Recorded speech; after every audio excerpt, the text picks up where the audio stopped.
Good afternoon. Thank you for joining us. If anyone would like to speak on an item, please fill out a request to be heard form and give it to a staff member. The forms are available on the desk out in the lobby. And I will now call the July 20th, 2021 Oklahoma City Economic Development Trust to order. And the second item is approval of minutes from the June 22nd meeting. Can I get a motion? We have a motion and a second. Please cast your votes. And the item passes 4-0. Item 3 on the agenda is to ratify the Oklahoma City Economic Development Trust claims.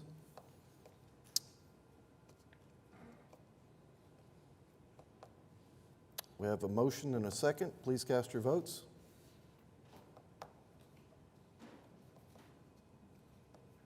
And that item also passes. Brings us to item 4, items for individual consideration. 4A is a joint resolution renewing annual agreements of support for debt. Kathy? These are the annual agreements for support for the debt that the Economic Development Trust has issued in conjunction with our tax increment financing districts. I believe the item summarizes the various issues that were where we have agreements of support. They range from an issue in 2008 all the way up to this past year. Any questions or comments? No? If not, I'll take a motion. We have a motion and a second. Please cast your votes. The item passes 4-0.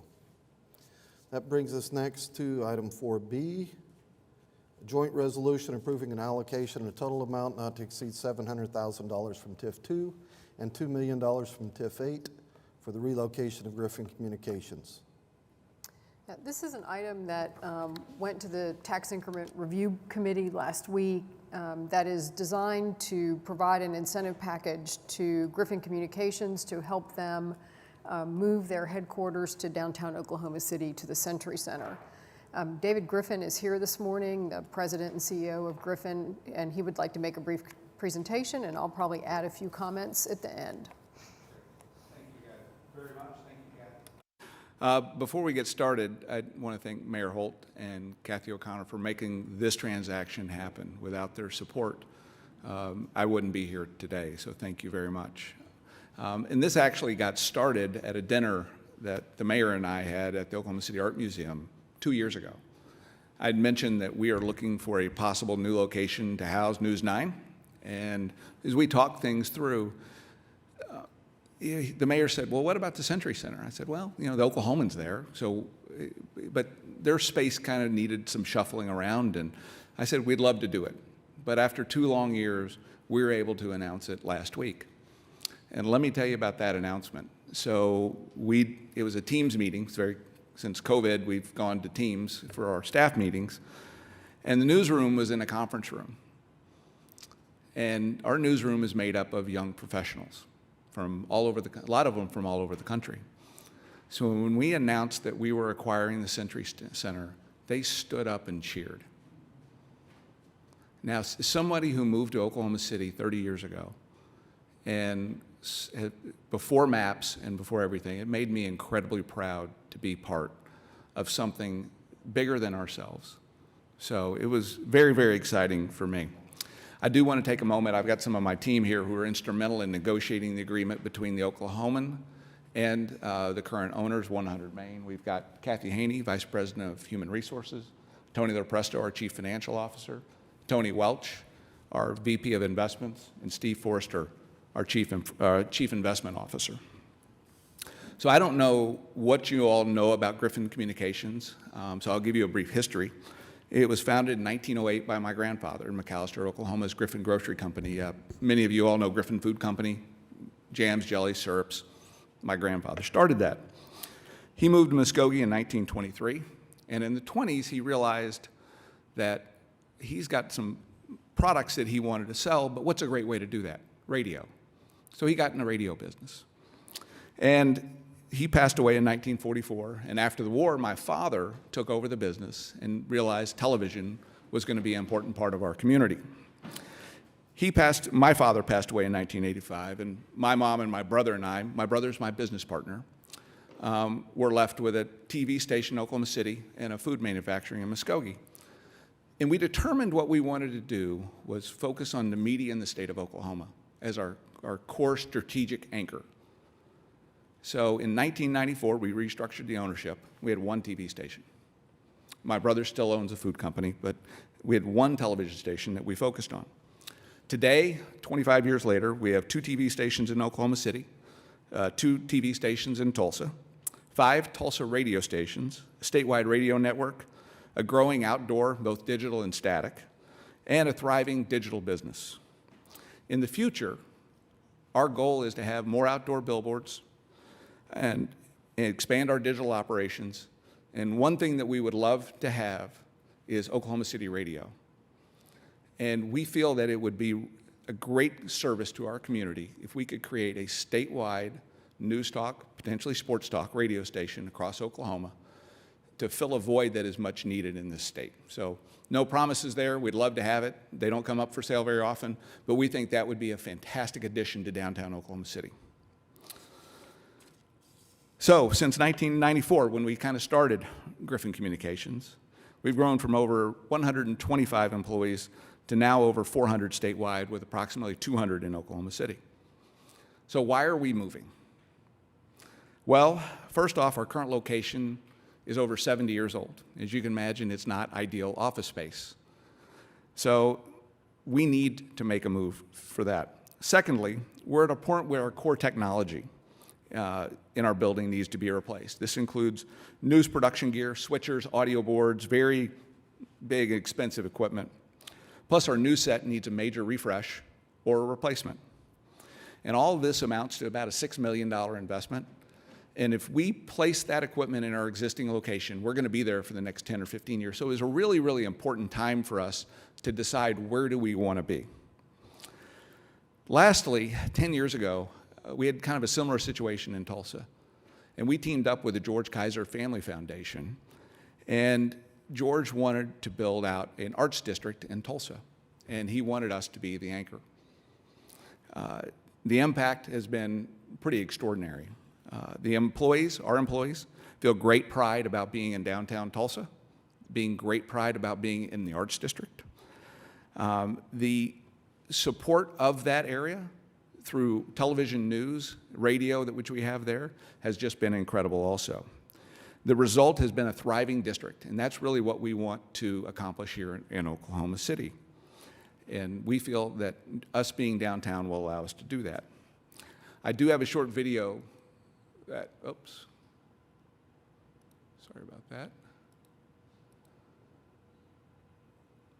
For more than 100 years, Oklahoma's own Griffin Communications has been committed to Oklahoma, from feeding the troops through 2 world wars to the early days of television, the first television radar, and the first live broadcast of a tornado.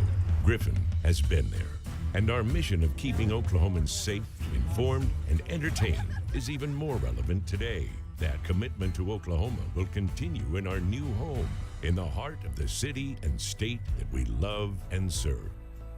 The Griffin Communications Media Center will house not only the #1 news station in the city, News 9, but also Griffin's outdoor, digital, radio network, and corporate headquarters. By moving more than 200 high-quality jobs into the city's core, Griffin will immediately make an impact on downtown. We envision being an active and involved member of this vibrant community and bringing all the excitement and progress of downtown to our viewers' homes every day. The possibilities are limitless. Live broadcasts from outside News 9's studio during events like the Festival of the Arts and Thunder Home Games. David Payne leading weather safety talks at the Myriad Botanical Gardens, or our weekend morning newscasts going live from the Farmers Market in Scissortail Park. And our employees will take part in all that downtown has to offer, dining out, shopping, and exploring their new work home every day.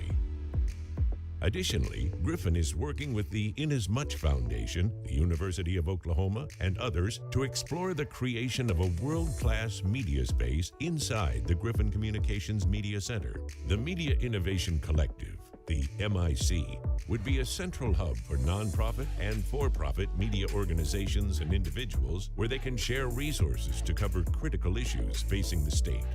The innovative shared space would be the first of its kind in the state for media and journalists and include conference rooms, a multimedia studio, state-of-the-art fiber optics, and the latest in broadcasting technology. Oklahoma City and the downtown area's outlook is incredibly bright, and we look forward to being a part of it. We will bring jobs, coverage, and resources to the city that will help it flourish for years to come. Thank you for your consideration of this project and for being willing to make this exciting move possible. As Griffin Communications and News 9, the only locally owned station, begins a new era in the heart of the city. For more than 100 years, There we go. Thank you. Thank you very much, Lacey.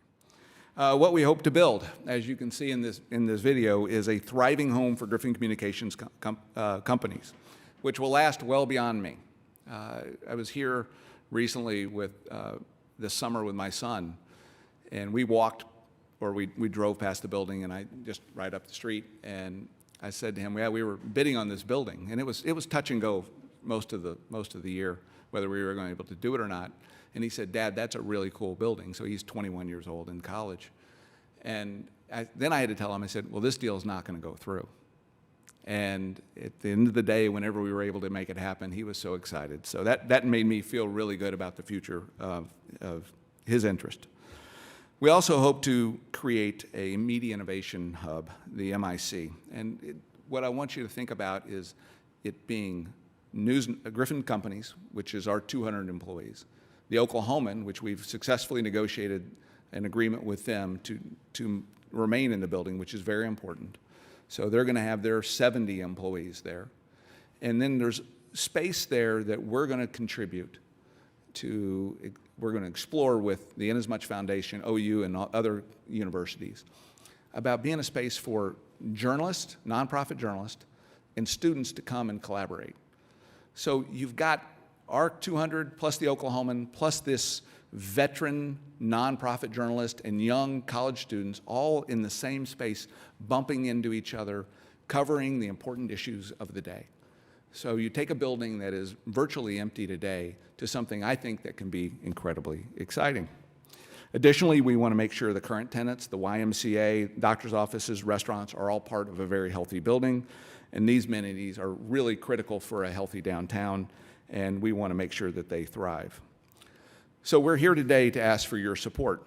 The biggest challenge that we've had in this transaction, our financial challenge, has been the additional expenses associated with security cost, parking, off-site helicopter. You all would not appreciate us bringing our helicopter to downtown Oklahoma City. We're a very loud neighbor. Parking and transmission cost. And the one that's most important to me is security. Our operation is a 24/7, 365-day-a-year operation. We've got a lot of young people that come in and out all hours of the evening. And we believe downtown is incredibly safe. We wouldn't be there if we didn't. But I want to make sure that we put in the appropriate amount of security so that all of our employees feel very safe and that we feel comfortable with them coming in and out of parking garages and things. So that's been probably the biggest thing to me. Again, as I said, this transaction would not be possible without the support of the city, of Kathy O'Connor, the mayor, and you all, which we appreciate. And I'm very happy to answer any questions that you may have at this time, or Kathy, if you want to. Oh, I was going to show you some pictures of what we're trying to build, sorry. These are our companies that will all be housed there. There's a rendering of what the exterior could look like. There's another. The interior newsroom, obviously full of life, a lot of video. New set. And there's David Payne and his new set, and Lacey. So they're very excited. It's a very big news set for us. Again, There's different pictures. You can see the nighttime, daytime scenes.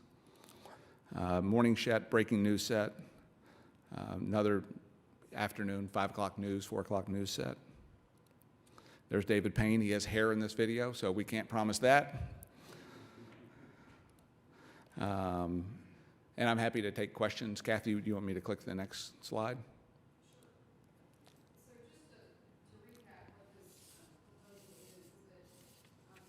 Center is located in Tax Increment District Number 2, which is the downtown TIF, and in the project area for the Devon headquarters TIF, which is called TIF number 8. In TIF number 8, there was a budget category called Other Economic Developments, and it was designed to provide funding to attract new companies or companies, any company, to downtown Oklahoma City. We have focused that money on headquarters relocations. So what we are proposing is to allocate $2 million from that budget category in TIF 8. TIF 8 is funded through the ad valorem payments made by Devon Energy. It is not funded by any other ad valorem payments from any other property in the downtown TIF. The other portion of the funding is $700,000 from TIF 2, from the hotel commercial development category.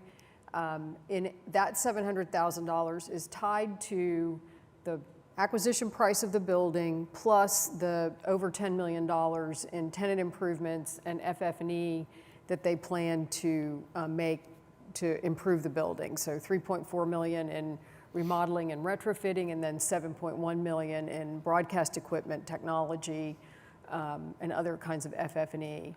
The relocation will bring 195 new jobs to downtown Oklahoma City with an average wage of over $100,000 a year.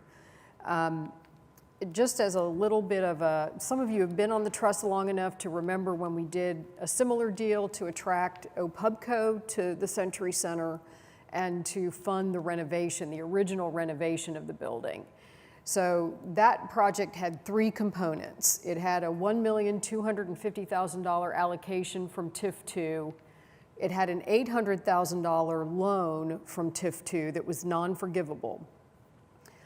Of those amounts, the loan will stay in place, and about $537,000 is still owed on that loan. Griffin will either assume that loan or it will be paid off when the building is purchased by Griffin. The $1,250,000 allocation from TIF 2 has been repaid through property taxes that were made by the owners of the Century Center in the past. So they've made property tax payments of about $1.5 million since they took ownership of the building. So we've made our money back with a little bit of interest. The other allocation was $1.5 million from TIF 8 that went to OPUBCO. And OPUBCO was to bring 350 jobs to downtown with an average wage of $56,000 per year. As Mr. Griffin mentioned, they are down to about 70 employees at this point in time. The obligations related to that $1.5 million, though, remain in place. They don't change in any way because of this transaction. And there was a clawback associated with that $1.5 million. So if OPUBCO were to leave the Century Center today, they would owe the city about $600,000. So I'm glad to hear that they've negotiated a lease for the space. I think it's great that they're still downtown, and I think it's, as long as they're in the building, they will not have to pay that $600,000, and that burns off over the remainder of the term. I think it's about 5 more years. So I just wanted to fully disclose that all of those things are still out there and still in place. And this transaction is new, and the incentives offered are fully funded through TIF 8 and through the additional increment that will result from the acquisition and the improvements to the Century Center. So I just wanted to be really clear about that. I think the other thing I would say about this, I think having the building owner occupied is a great improvement for downtown. They will be entering into a parking agreement with COTPA for a portion of the Century Center parking garage, and that's closely tied to their needs for very good security and protection for their employees. So With that, I think Mr. Griffin and I will be glad to answer any questions. Any questions, comments? If not, I'll take a motion. Well, I was going to say, that was a great presentation, and we are really excited about you coming downtown. Thank you. Well, thank you very much. No, we were just there today, and our staff gets more excited every day. Good. The other thing I would say is that there will be economic development agreements associated with this transaction that will come back once the council has approved the allocations and it's gone through all the steps in the process. Great. We have a first and a second. Please cast your votes. And the item passes 4-0. Thank you all very much. Appreciate it. All right, that brings us to item 4C on the agenda. This is a joint resolution approving an allocation, a total amount not to exceed $1.5 million from TIF 2 and $5,743,571. Could we not round that somewhere? From TIF 12 for the Boulevard Place project. Kathy? Yes, again, this is another TIF allocation that was approved by the TIF Review Committee last week, and Tim Strange and Stephen Watts are here to make a presentation about Boulevard Place.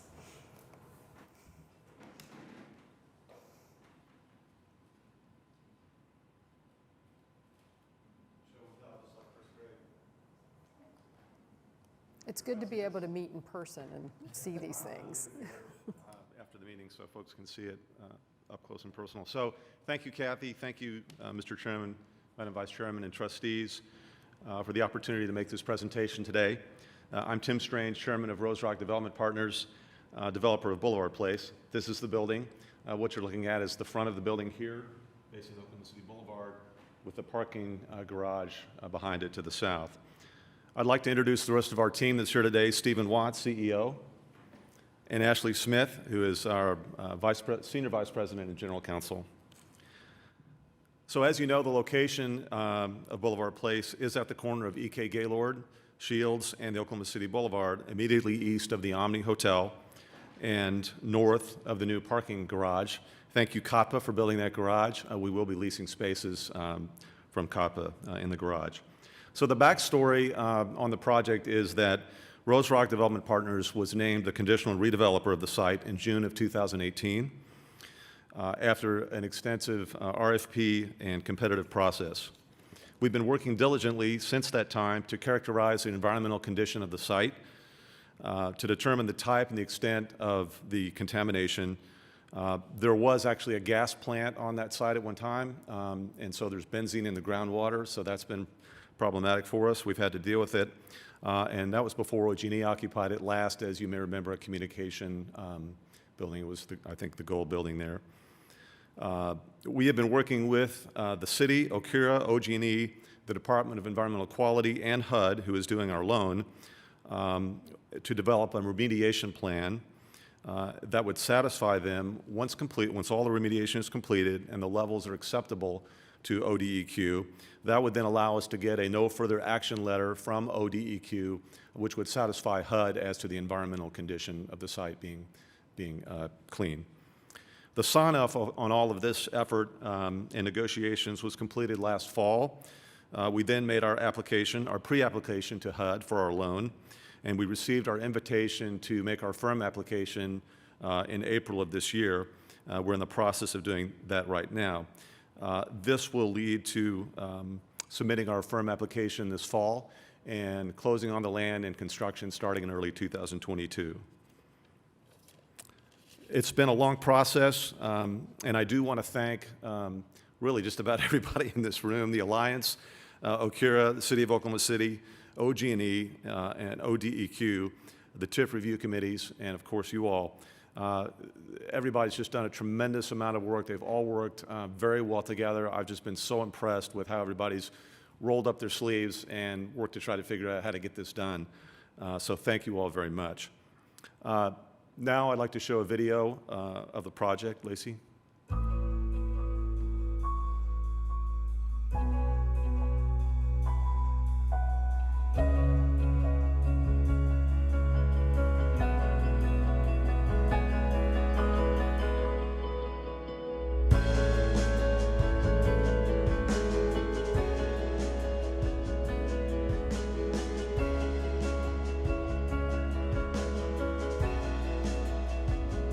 restaurant will be. We'll talk some more about that in a minute. Outdoor seating, landscaping, bike racks, etc.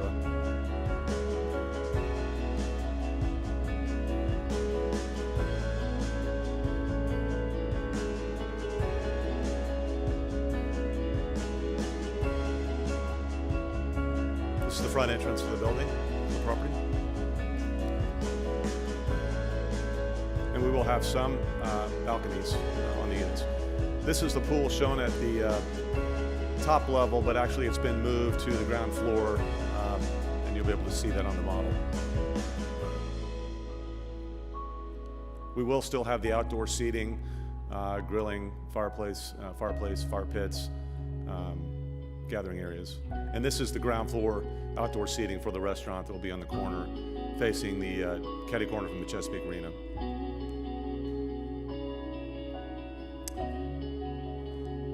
This shows some retail on the ground floor, which actually we have changed since this original design. We're actually going to be putting apartment units on the ground floor, all but for the restaurant space.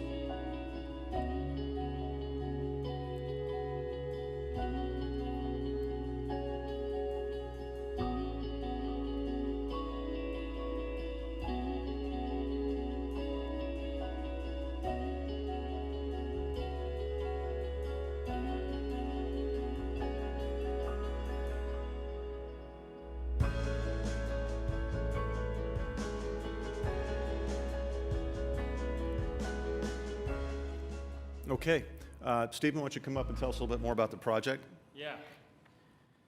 Hello, commissioners. Thank you for your time today. We're very thankful for the opportunity to present Boulevard Place to you, and thank you, Tim, for that great overview. I'll go rather quickly because I think Tim covered it very well, but I wanted to highlight our numbers and some key statistics about the project. As you can see, it's an 8-story building that's steel framed, masonry and metals on the outside.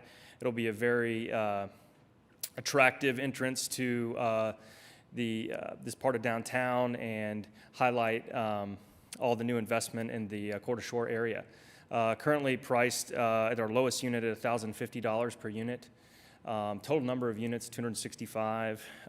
We've worked hard to try to get our parking count to a level that we're realistic about. I think a lot of people kind of overbuild parking and overuse parking, and sometimes with the residential development. So we've done several parking studies, and we've got it to where we think we're going to use about 1 parking space per unit. Total square footage of the project, 260,000 square feet.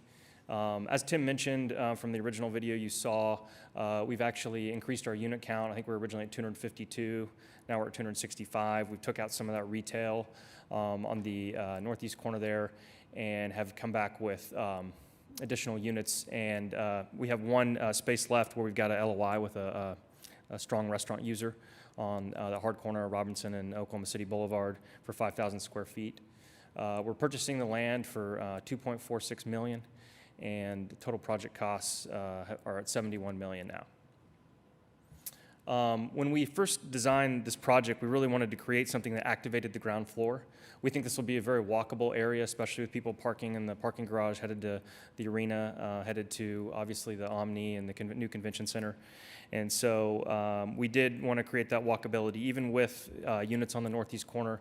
We've created a very walkable site, and we think it'll be very pedestrian friendly with our restaurant space there on the corner of Oklahoma City Boulevard and Robinson. This shows you the ground floor. You can see those units on the northeast corner. And then we've got the retail space on the northwest corner.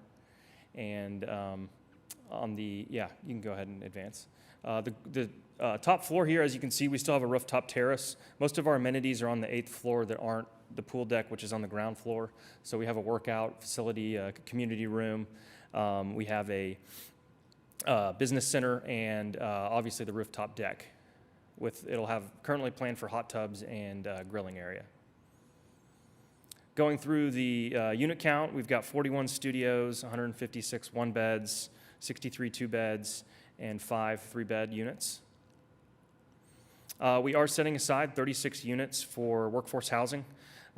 These rates include utilities, and they're going to be targeted for those earning 80 to 120% of AMI.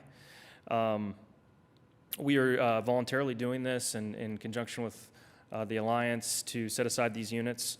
We're not seeking any kind of low-income housing tax credits or anything like that for these units or any gold bonds. Our TIF ask, $1.5 million is for qualified environmental remediation expenses. As Tim spoke to, there's significant contamination on the site and also a lot of underground debris that's been discovered. And we can kind of walk through some more details on that. Tim has the details on that.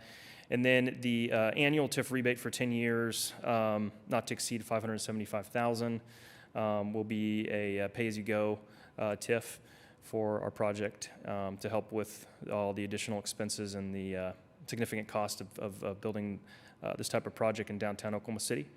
So at this time, thank you very much for your time, and we'll open up the floor for questions. Yeah. Yeah, let me give you a little bit more detail before that on the $1.5 million ask, because these are conditions that we discovered during due diligence that were not known to us before. So what it amounts to is there's a massive concrete underground totaling about 1,825 cubic yards. It's actually comprised of two masses of concrete, 75 feet by 15 by 15, and one mass, 44 by 20 by 10. So we've got to pull that out to be able to drill piers. We pull that out. When that comes out, the dirt comes out. So the concrete and the dirt is now considered contaminated, and it has to be manifested, tagged, and then sent to a landfill and disposed of. And so we then have to return the site to OSHA standards for safety ingress and egress. So once the concrete and the dirt are out, we've got to fill it back with dirt to be able to then level the site and then drill the piers. So the amount of dirt that will have to be hauled to the site and put on the site will be 6,290 cubic yards of dirt. That amounts to 480 dump truck loads. So a lot of dirt has to go back on the site. Then once we drill the piers, there'll be what's called pier spoils. It's actually the dirt that gets contaminated once you drill down below that 15 feet of dirt that's been added to the site. Because we're drilling all the way to bedrock, which is 50 feet. So from 15 feet to 50 feet, we're going to create, but it's unavoidable, some more contaminated dirt. That has to be pulled off. Once you have these holes in the ground, then the groundwater is going to come up to about 15 feet. So now you've got contaminated groundwater. You have to pull that out. All of that then has to come off-site, be tagged, and then taken to a landfill and disposed of. So, and then we have to test all this material. So after all of that is done, with all of the initial wells that were drilled for pumping down the oxidation to get rid of the benzene in the groundwater, and the monitoring wells to monitor that in the future, all those have to be replaced. So everything that's been done before in terms of drilling of those wells, installing of those wells, has to be redone. So there are 18 of those that have to be replaced. So basically that's the scope, and that's why it's so expensive, because you have to do all of that. You got to take it out, then you got to put it in, then you got to re-drill the wells. So that's the detail on that. I just wanted you to know that, because I think, if you just look at the numbers and you go, well, how do you get to $1.5 million? Well, that's how you get there. Any questions? Stephen, want to come back up? And happy to take any questions, talk about anything. Curious, will there still be a pool, and where will it be located? There still will be a pool, Mark, and it will be on the ground floor in the courtyard. Be wind protected, but still be able to get sun for the bathers. We actually did do a sunlight study, and it actually will get quite a bit of sunlight, even though it's kind of nestled in that courtyard. So, It's a can you hear me? Yes. Yeah. It's a beautiful design. It really is. And it's very complementary to the design of the Omni. To a normal person walking up, will they confuse that the Boulevard Place is also a hotel? I think we feel the name's impactful. One of our taglines that we've used is boutique living experience. So I do think we'll have some signage and whatnot out front, kind of on the sidewalk, to call it as an apartment building. But we do want people interacting, obviously, with the restaurant space, and our lobby will be welcoming. We actually have it to where people could enter the lobby if they wanted to, during a Thunder game or anything like that, to enter the restaurant through the lobby space as well. So. But if they walk up and think it's a hotel, we'll be happy to take their application for I an was gonna apartment. say, that's a marketing opportunity. Yeah, exactly. So what's the time period? I know you said you'd start after the first of the year. How long will it take? And is there going to be a lot of disruption, if you will, from the patronage, if you will, for games / hotel guests and such. The construction timeline's about 20 to 22 months. Okay. So, and we're hoping to close in March of next year. You know, Flintco is our general contractor, and they're experienced in this downtown environment, having done the convention center. We actually switched general contractors to Flintco because we felt more comfortable with their ability to execute on a tight site like this. So we're going to work to minimize the impact. Obviously, there won't be zero impact, but we're not going to really need to take up that much Oklahoma City Boulevard. At certain points we might have to, but we're going to work to kind of minimize that impact. So we're cognizant of that, and that's important for us to work to minimize the impact. Okay, thank you. Any other questions, comments? If not, I'll entertain a motion. We have a motion and a second. Please cast your votes. The item passes 4-0. Thank you very much. Thank you. Appreciate it. All right, that gets us to item 4D, which is a joint resolution approving an allocation and total amount not to exceed $1,250,000 from the Galt Affordable Housing Funds for the Creston Park project. Kathy? Yes, this is a project that's going to be undertaken by the Oklahoma City Housing Authority's private development entity. It's a nonprofit. Creston Park is located north of Northeast 23rd Street along Martin Luther King. And Cassie Malone with the Housing Authority is here to make a brief presentation about the project. Good afternoon. My name is Cassie Malone. I am with the Community Enhancement Corporation / Oklahoma City Housing Authority. Okay. So the Creston Park development is about a 30-acre development located at Northeast 28th Street and MLK. It'll be a new mixed-income development which will replace the existing public housing units known as the Northeast duplexes. Once completed, it will have 558 mixed-income units. Those will include 370 family units, 60 senior independent living units, and a senior health care campus with 95 affordable assisted living units and 64 memory care beds. Along the MLK frontage, it will have 10,000 square feet of commercial space with living spaces above that. And then in the center of the site, we'll have what we call the hub, which will have the property management along with the community center, a nationally recognized family resource center, and an education center.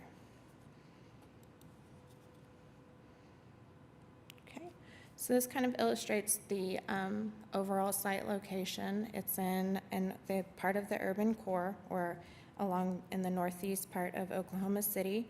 It's got great access to North I-35 as well as the employment centers along North Lincoln Boulevard, and it's just a couple blocks north of Northeast 23rd Street corridor. We think it offers us a great opportunity for some urban infill in Northeast Oklahoma City.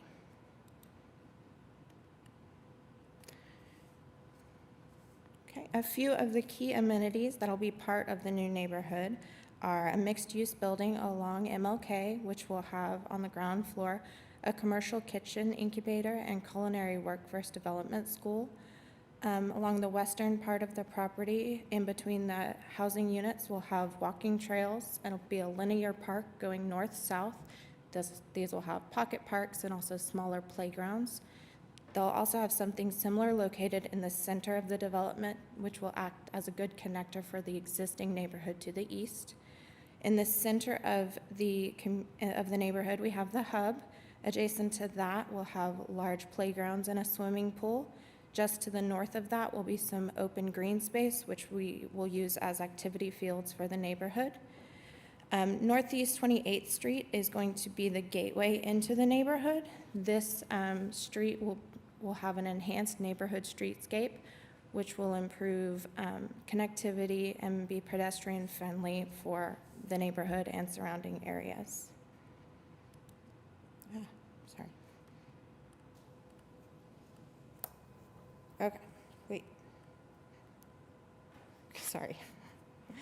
Okay, so as far as the existing site goes, on the western portion of the 30 acres, there's 15 acres that is currently a public housing community known as the Northeast Duplexes.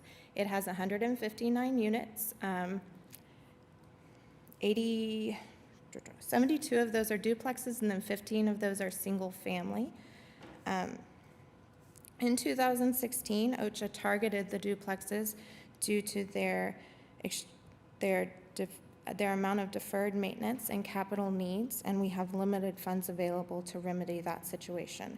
We conducted various studies as far as engineering studies and capital needs assessments to show that the cost to renovate these units far exceeds or is equal to the replacement value.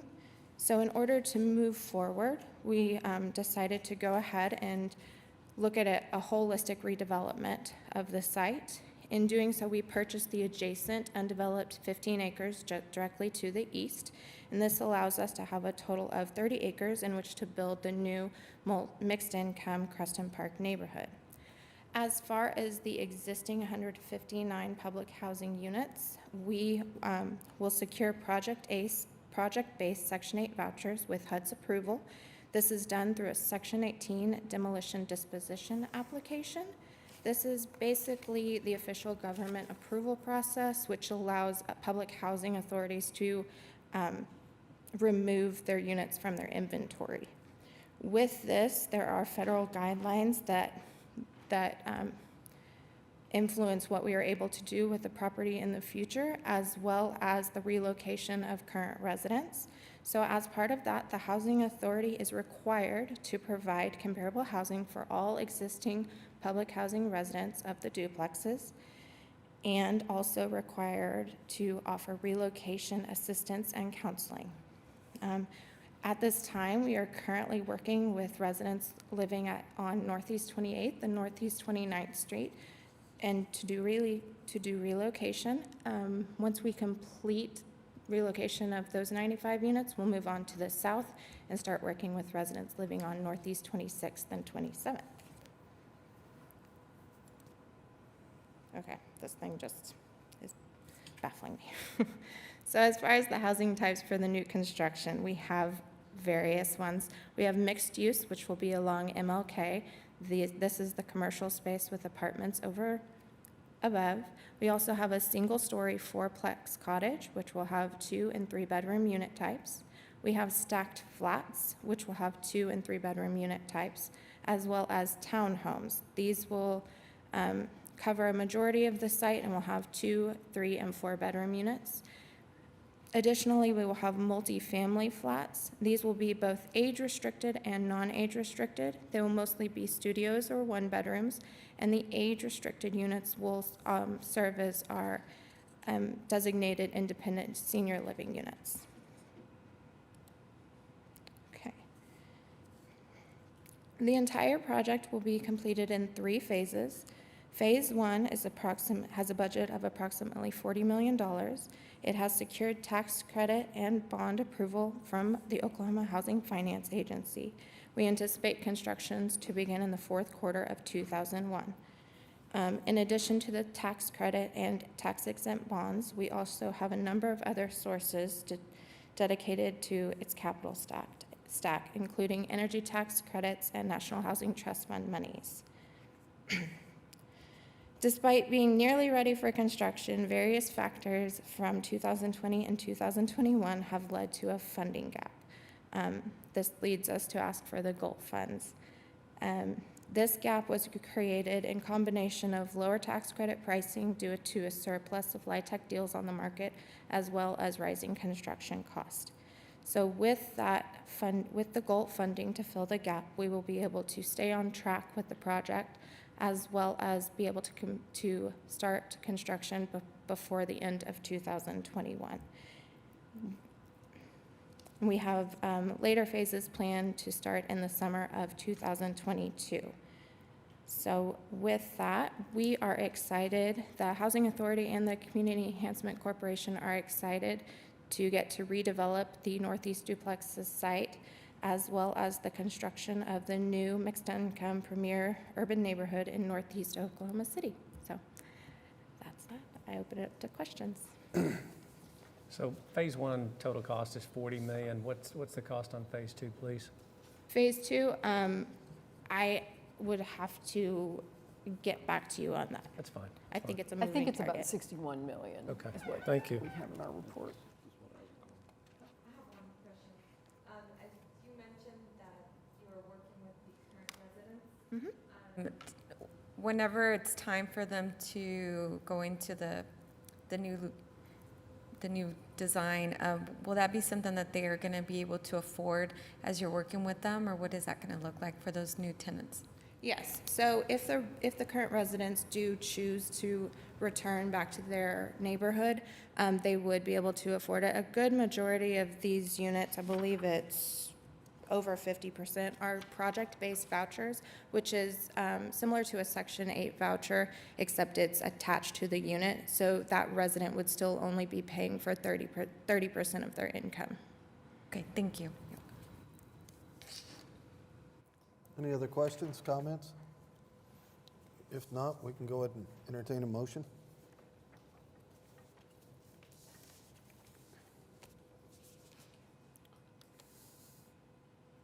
All right, we have a first and second. Please cast your votes.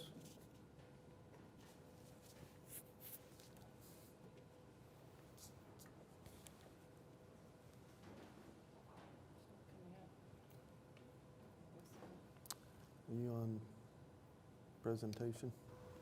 Oh. Nope. There you go. All right, the item passes 4-0. Thank you.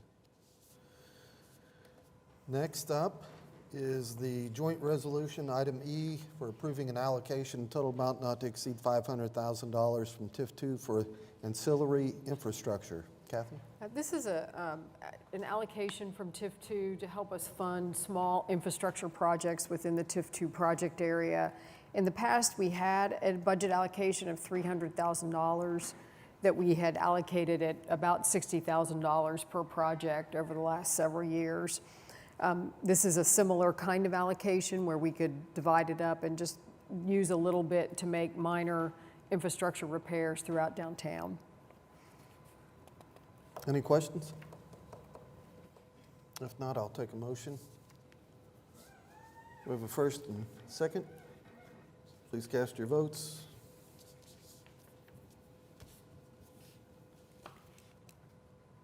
And the item passes. Which brings us to item F, a joint resolution approving an allocation in a total amount not to exceed $40,000 from GOLT funds for the Signify Health Job Creation Project.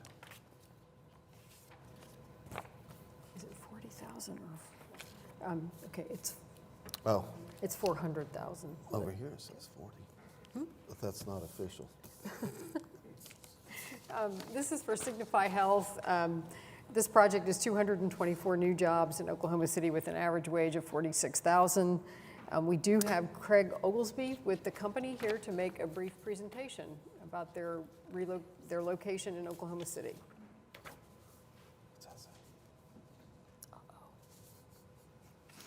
Good afternoon.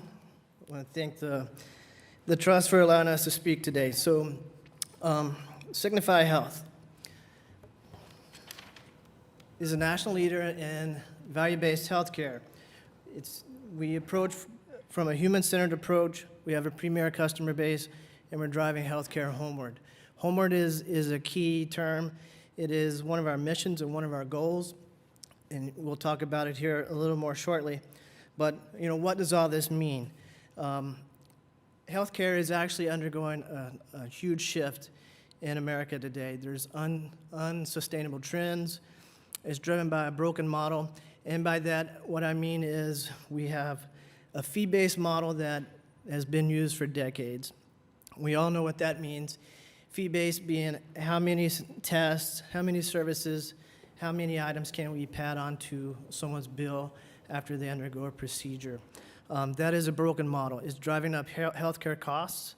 80% of our 65 and over population have a chronic condition. Readmission rates are high. The model's broken. There's poor patient engagement. And the broken model is basically facility-centric, which means you have to go to a facility to get care. If that doesn't work, then they send you home, you come back, we try again. It is a broken model. Signify is a catalyst for change. It is one of several companies out there that is a catalyst for change that's pushing value-based outcomes, which is basically gets away from the fee-based, goes to value-based, and instead of services, we get to the point of basically compensating and providing payment based upon a positive outcome. There is a term in the industry called triple aim, which basically means there's better care for individuals, better health for the population in general, and we're lowering healthcare costs for everyone. So Signify has a holistic model from a preventative standpoint. And what does that mean? Well, let me kind of tell you a little bit how Signify came to be. Signify was formed in 2017 by a private equity company that brought together two legacy companies, one being Senseo Health, which was founded in 2009, and then another legacy company, Advance Health, that was founded in 2015. That happened in 2017, formed Signify Health. We spent 2018 basically integration, refining the models, and then in early 2019, Signify acquired a company called TAV Health out of San Antonio, which provided basically software and analytics for social determinants of health. So now we were able to add to our model of in-home or in-facility health risk assessments, which is our core business model, our core product. Now we're able to offer social coordination to that as well. We go into the homes, we perform the exam, the analysis, and we're able to look around and go, okay, are they taking their meds? Why or why not? Do they have running water and electricity? Do they have food? Do they have reliable transportation? So all of this can happen on an individual visit. That's one piece. And then in late 2019, we merged with a company called Remedy Partners out of Norwalk, Connecticut. They handle bundled payment services as well as a huge platform for analytics into that space. So now from cradle to grave, you can almost see what we're doing here. We're able to provide in-home health risk assessments. We're able to provide, let me go back. How do I go back here? All right, sorry. In-home health risk assessments, we're able to add a social coordination piece. Now we're adding diagnostics, we're adding biopharma. With the legacy Remedy company, we're able to provide bundled payments. Instead of these long, gazillion line items on a procedure, it is a one bill to the patient. And then we're able to take that and disperse the payments and apply them appropriately. So this leads us to the Signify vision and mission, which is, here in the middle is what we want to focus on, is more healthier, happier days at home. That is our core belief, our core goal, and our core mission.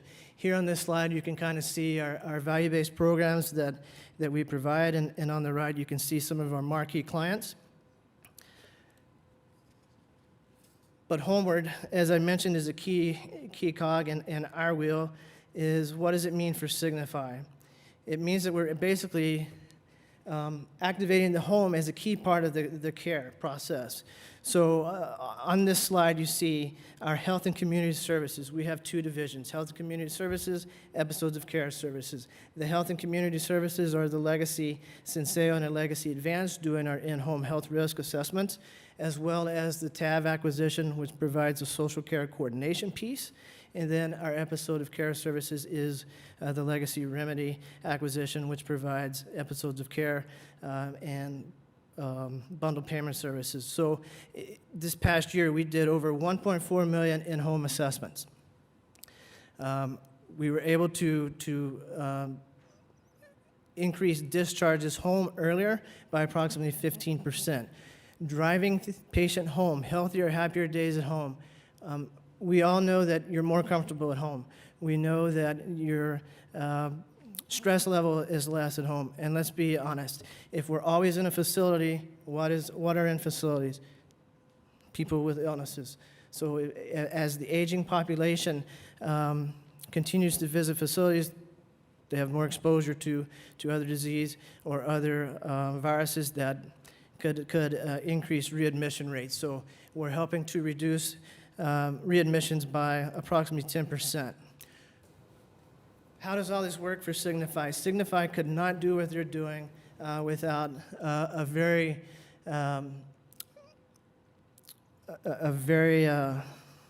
broad platform. We have analytics. We have proprietary software. There are other companies that do pieces of what we do, but we do it faster and we do it more accurately than those competitors. Our networks are very important to us. We have over 9,000 physicians and nurses in our network in all 50 states. We have over 200 community-based organizations. We currently have over 2,000 Signify employees. We were growing. We actually added over 200 employees during the pandemic. We actually grew by 30% during the pandemic, not because of the pandemic. That created a little chaos for us. We had to do some pivoting and do some virtual work until things started opening back up. But we grew as a business because of our strategy and our partnerships and our networks. And then last but not least on this is just our tech-enabled actions. We have very robust applications, devices, logistics, outreach coordination, and then optimizing the payments, which is altogether works to, not necessarily eliminate prevention of adverse events, but it tries to minimize them. It is a holistic management for our patients and partners and alignment of payment incentives that drives everyone homeward, provides more healthier, happier days at home for our patients and partners. So with that, we can get into some of the questions.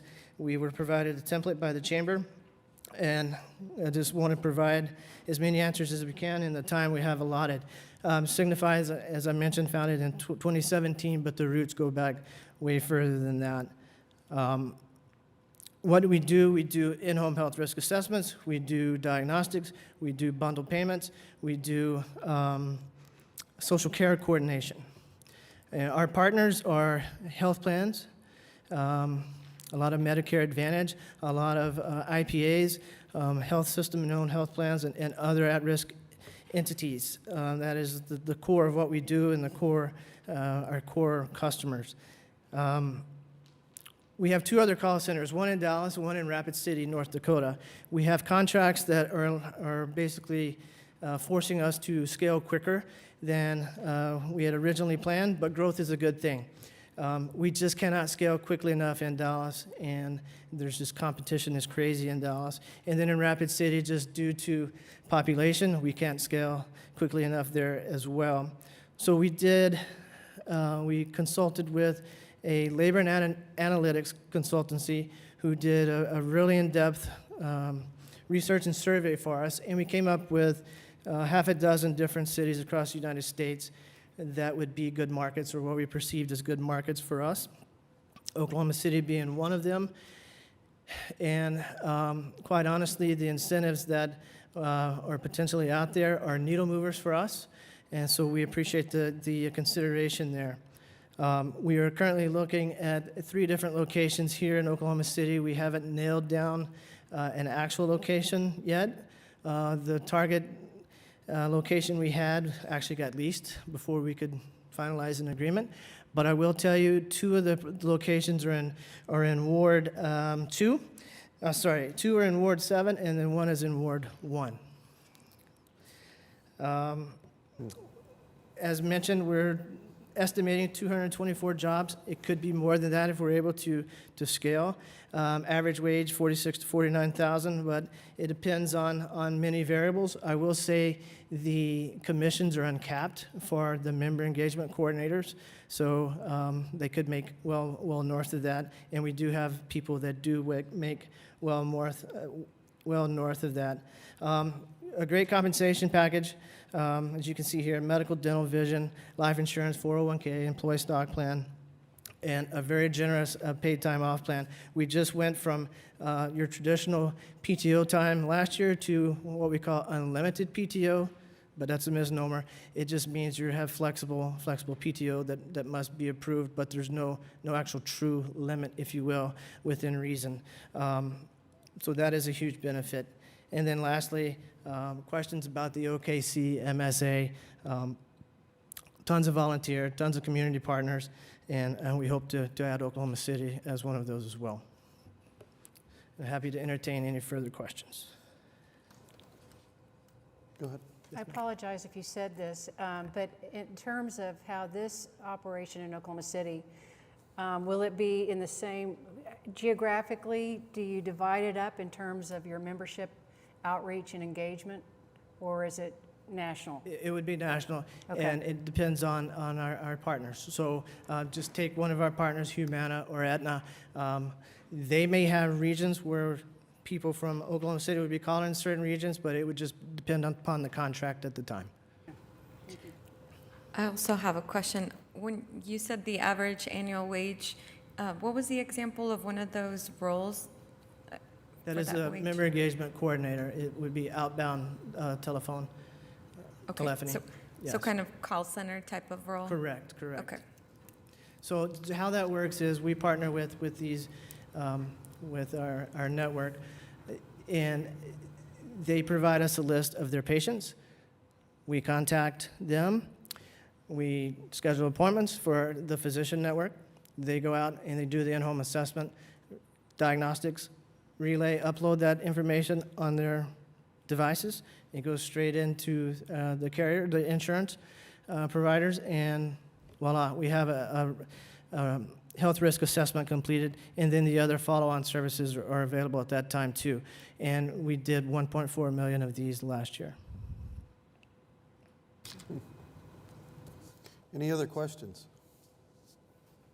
If not, I'll take a motion on item F.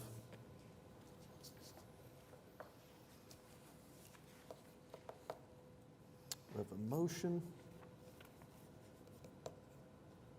and a second. Please cast your votes.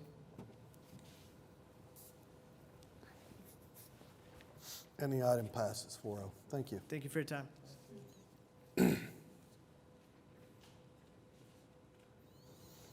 All right, this brings us to item 4G, the resolution authorizing the bond refunding for TIF 8 debt.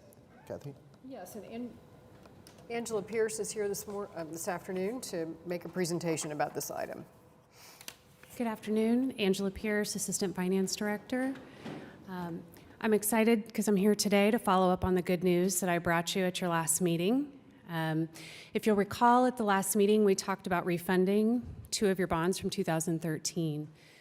And I'm here to follow up on that conversation today and move into next steps. But first, I just wanted to take a moment and pause and explain what the refunding actually is. And it's very similar to refinancing your home mortgage. You know, when you move into a better interest rate environment, you can get savings over the life of that. And so that's similar to what we're talking about here with your bonds. With the resolution that you have today, we'll be able to move forward with our financing plan. We'll be able to waive competitive bidding. We'll be able to move forward with the underwriters that were selected from the city's pre-qualified pool of underwriters.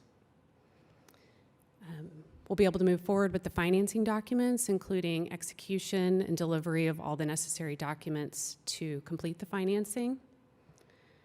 A couple examples of those documents are the official statement, the general bond indenture, and your continuing disclosure agreements. And so with that, I would take any questions related to these next steps as we move forward with the financing plan. Any questions? Can you remind me again exactly how much we're saving? Yes.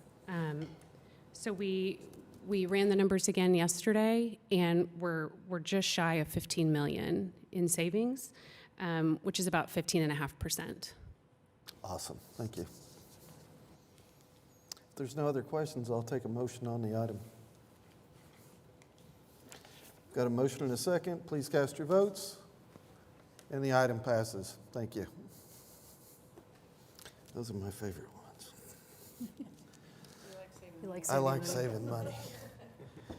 Item 4H, a resolution approving the purchase of property from ODOT. Wiley?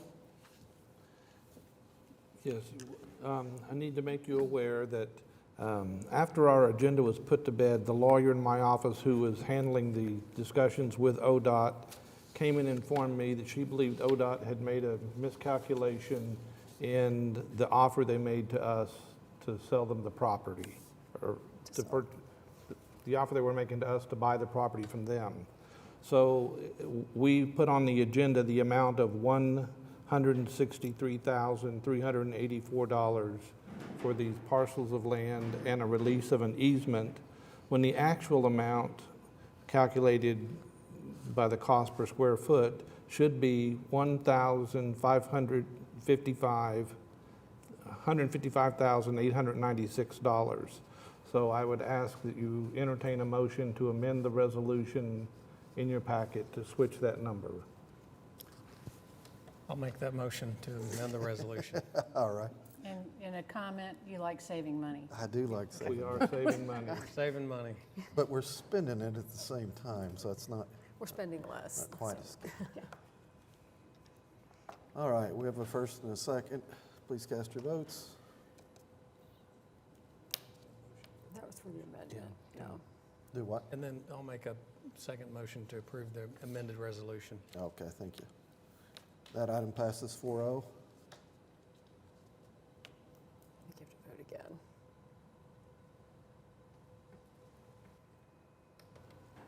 There we go. We have a motion and a second. Please cast your votes. And the item passes 4-0. Thank you. All right, brings us to item 5 on the agenda, General Manager Reports. I don't think I have anything to add today. I think we've Thank done you. enough. That's been a good meeting.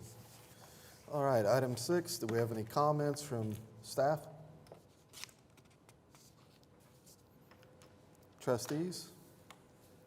Any citizens signed up to speak? No, then that brings us to item 7.